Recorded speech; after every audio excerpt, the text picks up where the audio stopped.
go back a long time, like 1938, I think. And there was 4 or 5 of us on the line of steps that time. And there was Pomroy Plunkets were playing down the Lough Shore. I can't mind now. But I mind getting it to the bus. Man, I thought this was great. And there are 3 lads with me. And I mind the big fella, and he's only buried there about a month or so ago, Roger Rafferty. Roger was sitting at the end of the set, and the fella on the other side of him, he was Michael O'Hare. Great footballers. It was Michael, and so was Roger.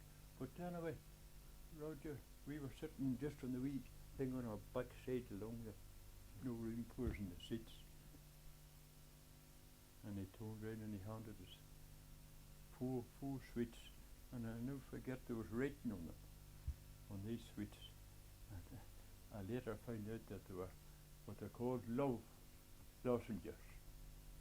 But we ate them anyway, went away to this much. Oh, I thought it was another side of the world. And the Plunkets were beat that day. They were beat, I think, by about 2 points. And the goalie, he was Jimmy Craigie. Oh, yeah, a great goalie he was too. And he played for years after. And he blamed himself for letting in a goal that he, when it wasn't his fault, But he come home when they were in the bus and they were singing and all different kinds of songs. And I remember just a couple of lines of one of the songs of the Plunkets. It's a grand old team to play for. It's a grand old team to know.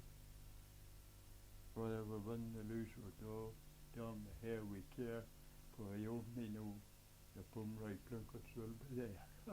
And man, I could argue that went on and on. But the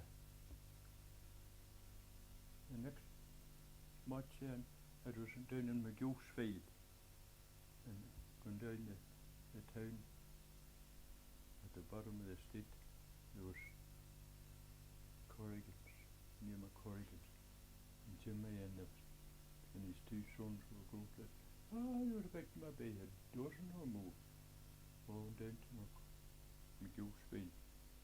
I think it was Donald Moore they were playing. But Donald Moore had a great team too, and they beat Pomroy that day. The old boys were saying, Pomroy's never going to win. But they had to win, and they Stoke and Dawn and they fought on. There was John Hagan, and Packy Coyle, and Michael O'Hare, and Jimmy Craigie, Jimmy Queen the blacksmith. And I thought in my age that time, big, strong, hefty man. And Packy Bigley, he was Pup Bigley, he called him. He played for Tyrone. And then, oh man, he had brains against the world. You get in near the goal mouth, he was playing full forward, and he got in near the goal mouth. Instead of kicking the ball, he would have hit it with his fist, sent it over the bar. I just watched there about a month ago. I think it was a Westmeath man done the very same, and he couldn't get kicking the ball, and he just turned round his back to him and he fisted it over the bar. And it's a great sign of a footballer to be fit to do that, Whereas he blocked down, he couldn't get kicking it. But Packy Bigley, to me, was the greatest, and the last of the great footballers that I mind for Pomroy Plunkets would be Don Murphy. Don could have read the game from start to finish. He had it in both his head and in his feet. And he was a brilliant footballer. And why he never got playing for the Tyrone County, I will never know.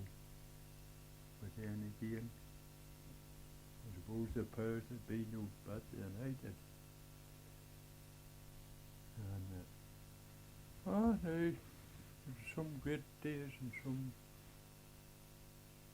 wonderful days, but we kept battering on and struggling on and got the new field started, and that was the greatest thing I think ever happened in Pomeroy Parish in my time, because before that they were changing the football posts every fortnight or 3 weeks, you know, up from McGeouse away to George McGeown's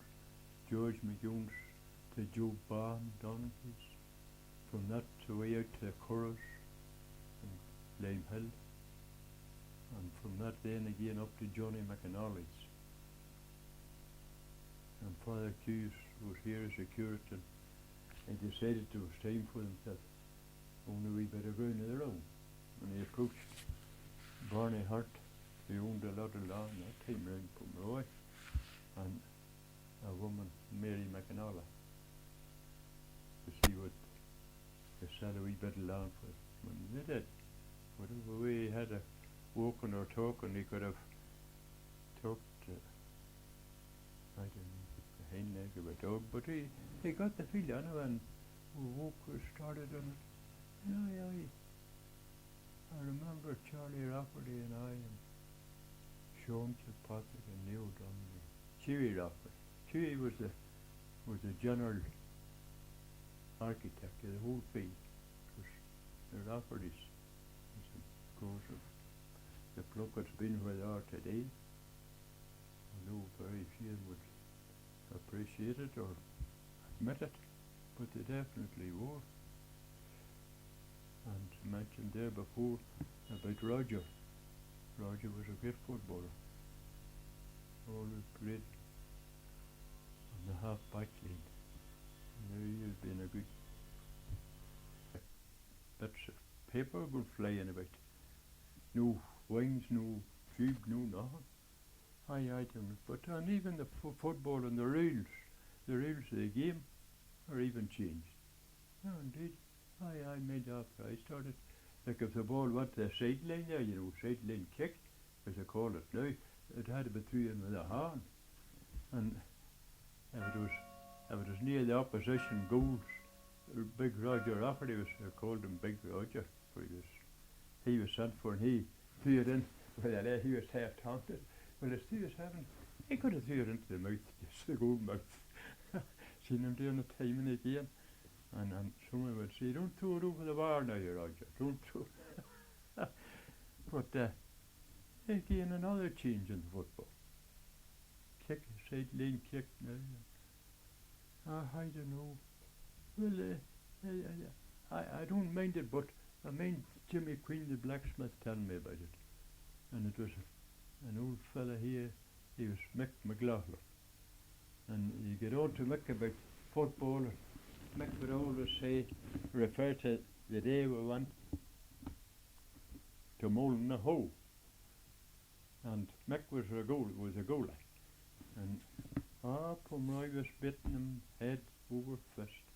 The ball never got down near Mick, but Mick thought he'd take his pipe. Nothing to do, you see. Mick took out the tobacco and the knife and started to put the pipe in his mouth. And just about 2 kicks, the ball was coming down. Oh, Jimmy Queen told me yesterday, he says it was a fact. Mick had the pen knife in his hand, he wouldn't the ball come in. Much was a banting he says, Jimmy says they were lucky he got off the field. The Moulinahoe crowd were going to kill him. Oh, run for the cars, it was side cars. Magaliers, I think, owned the side cars. And had to get away, but they got away anyway. That was the last time ever Pomeroy was played in Moulinahoe. But whenever Jimmy would be telling it, Jimmy could have told us more. Oh, there, Morrowy, really. And he would put a wee piece till it, you see. Yeah, not. But he had some great footballers. The Begleys and the Davins. Master Davin had two sons, Dermot and Brenton. And of course they played for Mal College. But the rest of us, you done a day's walk in the bog or the parties. You went home when you went out the next day. There's no such a thing as training or showers or any place to change. You change before you left home. And rain, snow or blow, that was it. But now you should have all the facilities of the day. I can't understand. They should be footballers again in the world now. We should be. Because they have everything. You have showers, you have changing rooms, you have training. That time you're walking. 60, I mind walking one time with an old farmer here. And the 17th of March was on a Thursday. That's true. And he was telling me, he says, on Wednesday night, he says, any football tomorrow? I says, there is. I says, we're playing Culloden and Joe Barnes Field. And he says, I tell you, he says, you watch yourself, he says, and stay away, he says, and don't be getting hold of it. Or I don't want you coming out here on Friday morning if you're not fit. Oh, I says, I'll be out for this. You needn't go away. And he says, you need to be. Or he says, we have to smash the crown. And I didn't know what the hell.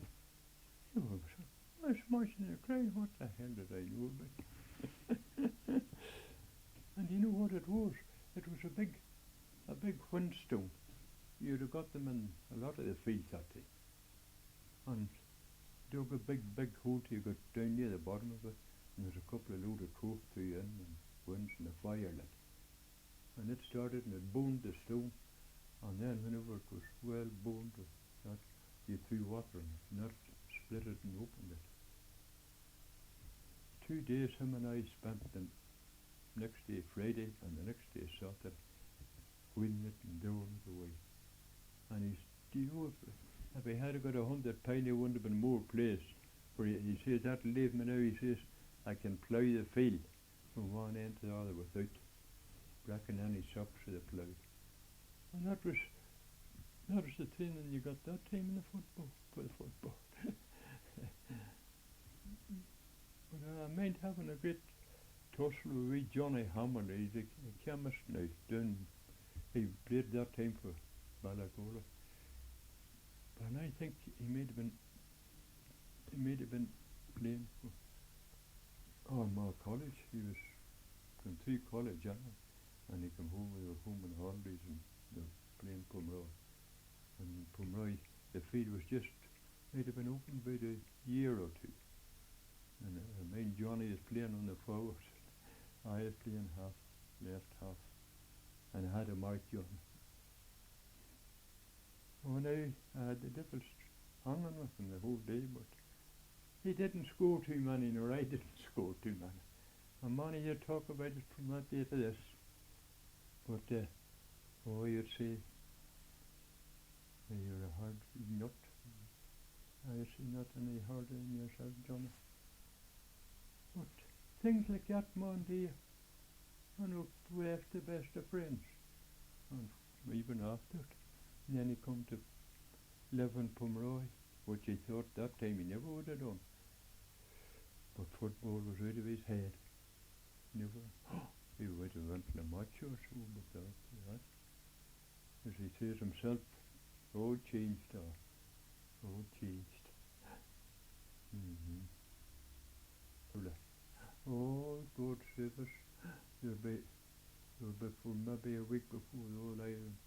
It'll be Kerry, maybe in Dublin. Well, that time, my earlier years in life, it was Cavan. Cavan ruled the roost for a lot of years. And there was big John Joe O'Reilly. I think there was a brother Tom O'Reilly. But Lord Cavan was, we had a fella playing for us on the Plunkets. Right enough, when I had a good game, I had a good game. And the crowd at the long sideline would shout, go on, John Joe, go on, John Joe. And I said, if he hit the day, he was as good as any John Joe, really. That's what John Graves. he was one of the greatest. Oh, and I mind him school appointed on her part. Mind for the keys went up and clapping him in the back. From my 50. As I refer back again to the old football that was made of leather. It was about over a stone weight, and John took a running race.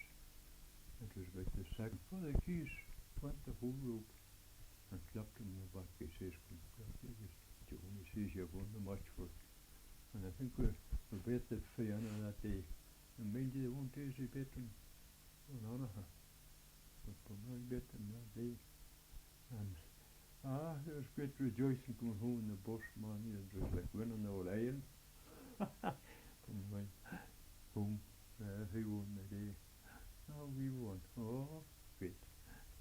We get. Then someone would say, suppose there needn't be any. There's not much point in asking you who won because you were bet. That was 9 times out of 10. But the whole time we would win. Oh, Lord,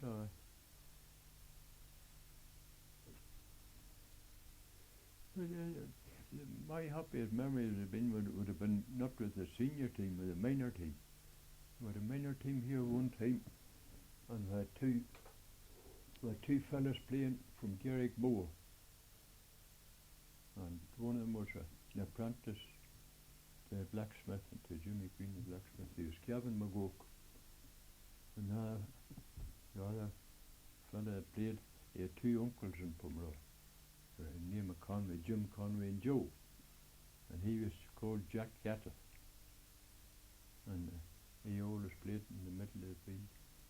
But I think it was maybe in my time or even years after, it was the best minor team that ever went on the field. And I remember the greatest day was the day that we went to the academy in Dungannon. No, there wouldn't be maybe 4 and 11 a day. And we bet the academy. And we talking. Oh, it was the talk was okay. Christ, it was sweet. I would have been a minor at the time.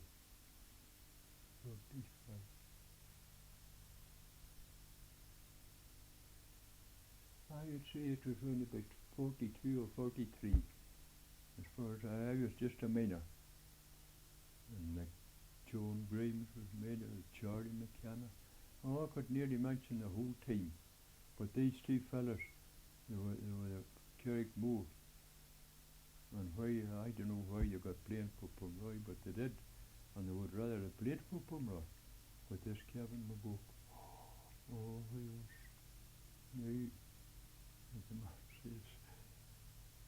was lethal. But then again, I mind just going there about a month after that to play Cookstown. Oh, what the hell is this called? Cookstown.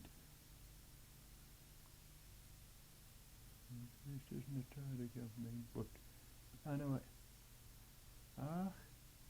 they were betting us a bike for Cookstown. Minors.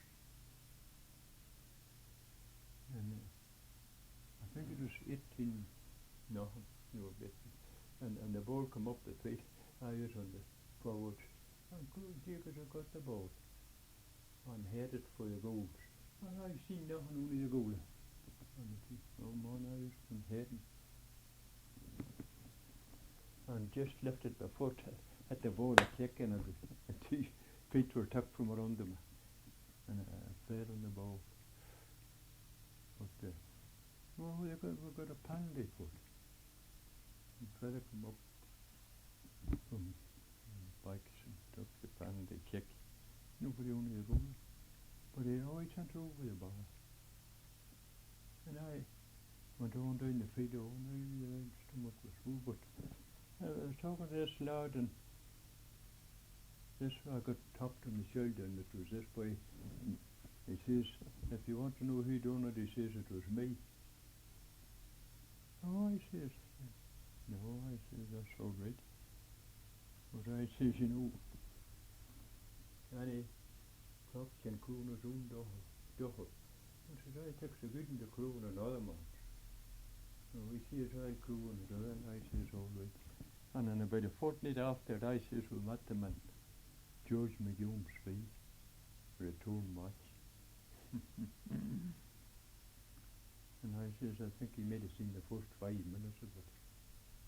And I went over to him and he was lying on the ground. I says to him, what did I tell you? And I didn't see him for maybe about 6 years after. And I was walking one day at the town hall in Cookstown with Corrigans. And this fella come over. And he leaned over the wall and he says, oh, where's your bag? And I says, he made the day, he says, at a time again Cookstown. He says, I do. And says, I suppose you mean the day, he says, that I was carried off from Roy. He says, I fought myself. I says, I do. Indeed. I says, I wasn't, it wasn't my fault. Oh no, he says, I know you want at it, he says. I know a few boys had done it. And he says, after that, he says, I went home. And my mother said to me, she says, if you want to play a game of football, she says, play a game of football. She says, soccer. And he says, I told her, I packed in the game. And I says, as far as I know, oh, he says he still had an interest in the game, all right. Him and I talked maybe for about an hour of it. And he says, no, he says, after he says, whenever I had it done, he says, I knew it was wrong. He says, I knew I'd done the wrong thing. And he says, it was very easy, I was in my own back door. That was it. Well, Pat McGinn played on that minor team. Jimmy McCollum, Charlie McKenna, Charlie Boonwright, Johnny McGarry and Jimmy McCollum. And a couple of the Sheehans. There was a constable, Sheehan, that was here. And there was a couple of his sons, and they played for us. I think one of them might be retired about Dungannon now, Tom. There was Tom and Sheehan and Michael. Oh, I see good footballers. Oh, and there's another son went away to be a priest or a Jesuit. We went into the Holy Altars anyway. Okay. Oh, no.